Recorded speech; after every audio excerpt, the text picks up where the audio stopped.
Assalamualaikum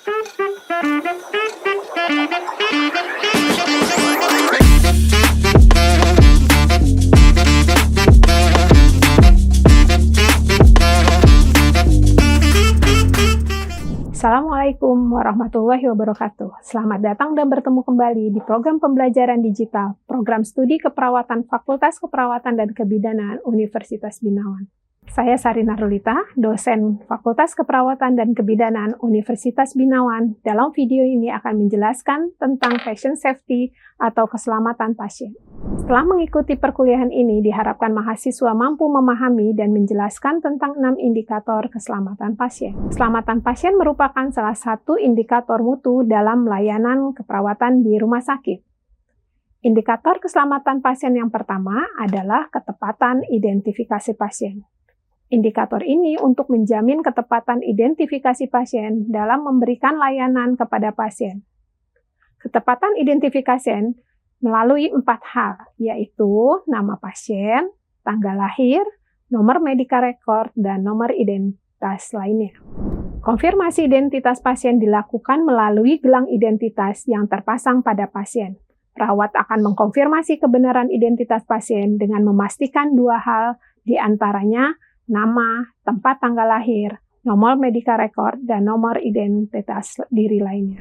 Perawat melakukan identifikasi menggunakan minimal 2 identitas pada saat melakukan tindakan pemberian intervensi berupa terapi seperti pemberian obat, pemberian darah, terapi radiasi, tindakan pemasangan intravena seperti dalam proses hemodialisa, atau sebelum tindakan diagnostik lainnya seperti pengambilan darah, spesimen lain, atau pemeriksaan laboratorium sebelum melakukan kateterisasi jantung atau tindakan radiologi diagnostik, ataupun di dalamnya adalah penyajian makanan kepada pasien. Yang kedua adalah komunikasi efektif.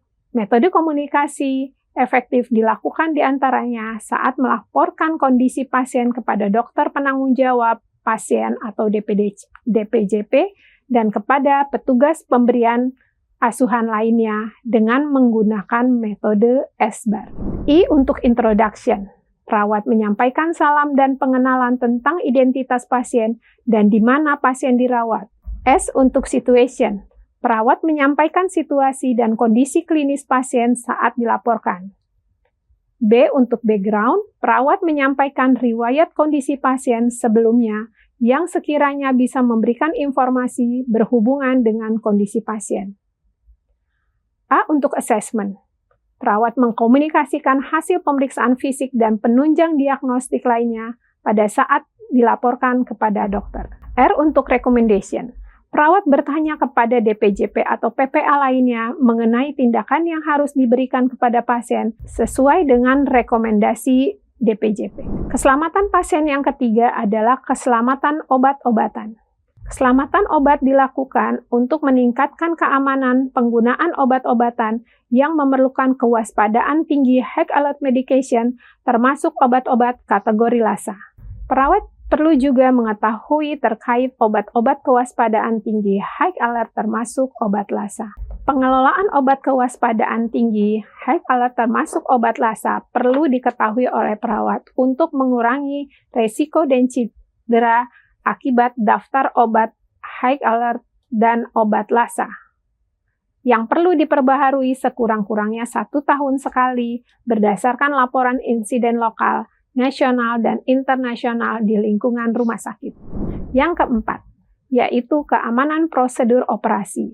Hal ini dilakukan dalam upaya mencegah terjadinya kesalahan prosedur tindakan pembedahan, baik kesalahan tempat operasi, kesalahan pasien. Keamanan prosedur operasi meliputi verifikasi awal sebelum tindakan pembedahan. Hal ini dilakukan melalui daftar tilik untuk memastikan kebenaran pasien, kebenaran tindakan, dan kebenaran sisi yang akan dioperasi. Pemberian remark atau tanda area yang akan dioperasi merupakan hal yang juga penting. Tanda remark ini harus diseragamkan, mudah dikenali, dan tidak memiliki makna ganda tentang sisi yang akan dioperasi. Pemberian tanda dan penanda sisi operasi atau tindakan invasif dilakukan oleh dokter operator, dokter asisten, yang melakukan operasi atau tindakan invasif dengan melibatkan pasien bila memungkinkan.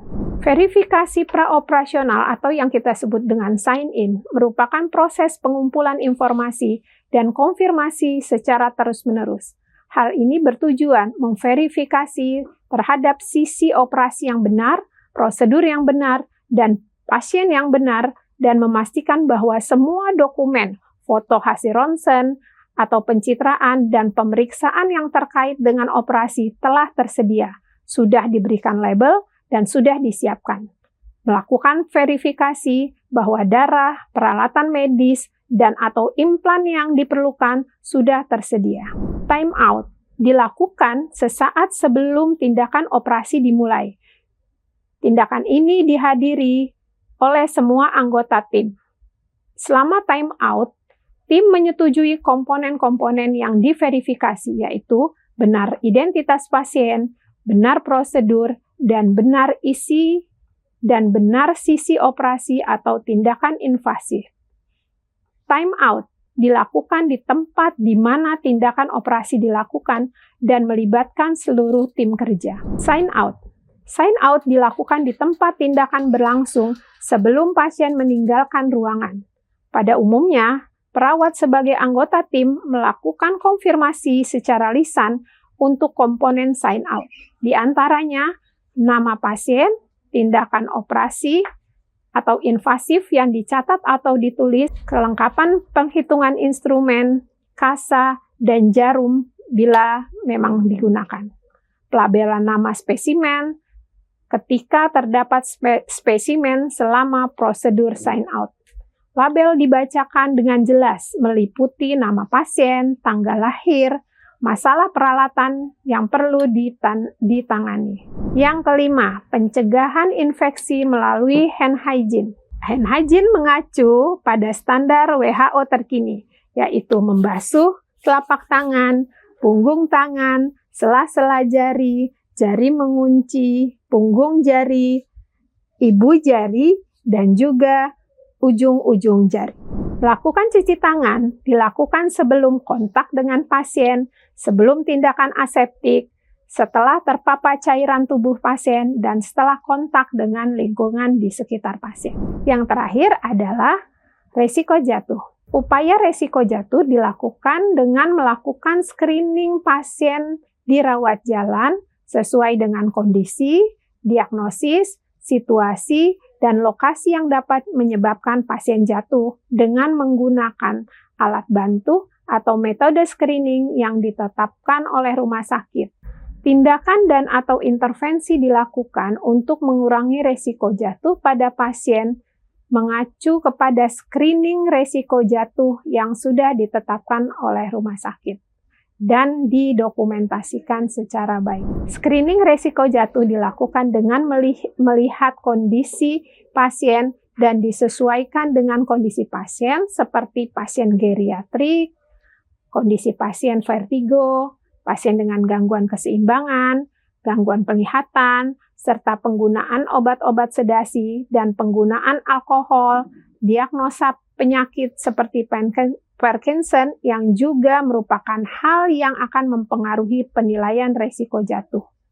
Situasi dan lokasi juga akan mempengaruhi penilaian resiko jatuh. Pengkajian resiko jatuh dilakukan menggunakan instrumen yang sudah ditetapkan seperti instrumen resiko jatuh untuk anak Humpty Dumpty. Untuk orang dewasa biasanya menggunakan instrumen Morse, kemudian instrumen resiko jatuh untuk lansia, dan juga instrumen resiko jatuh pasien geriatrik dengan menggunakan instrumen Edmondson.